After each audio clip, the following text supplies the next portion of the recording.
இந்த ஆடிப்பூர திருநாள் அன்னைக்கு நம்ம வேண்டுதல் அனைத்துமே நிறைவேறணும் அப்படின்னா நாம அம்பால கோவிலில் போய் வழிபாடு செய்தாலும் சரி, வீட்டில் வழிபாடு செய்தாலும் சரி, இப்போ சொல்ல போகிற அம்பாளுடைய அதிசக்தி வாய்ந்த ஒரு வரி மந்திரத்தை 108 முறை நீங்கள் உச்சாடனம் பண்ணணும். அப்படி 108 முறை உச்சாடனம் பண்ண முடியாதவங்க குறைந்தபட்சம் அம்பாள் வழிபாட்டின் போது 27 முறையாவது இந்த மந்திரத்தை சொல்லணும். இந்த மந்திரத்தை சொல்றப்போ ஒரு தட்டில் கொஞ்சமாக பச்சரிசியை எடுத்துக்கிறங்க.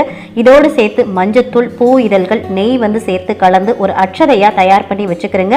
இந்த அட்சதையை கொஞ்சம் கொஞ்சமாக கையில் எடுத்துக்கிட்டே இந்த மந்திரத்தை கூறி மற்றொரு கிணத்துல நீங்கள் போடணும். இந்த மாதிரி ஒரு 27 முறையோ அல்லது 108 முறையோ சொல்லணும். கேட்ட வரம் தரக்கூடிய ஆடிப்பூர மந்திரம் ஓம் ஐம் ஸ்ரீம் க்ளீம் லலிதாம்பிகையை நமக. ஓம் ஐம் ஸ்ரீம் க்ளீம் லலிதாம்பிகையை நமக. ஓம் ஐம் ஸ்ரீம் க்ளீம் லலிதாம்பிகையை நமக. நான் 3 முறை உச்சாரணம் பண்ணியிருக்கேன். நீங்கள் குறைந்தபட்சம் 27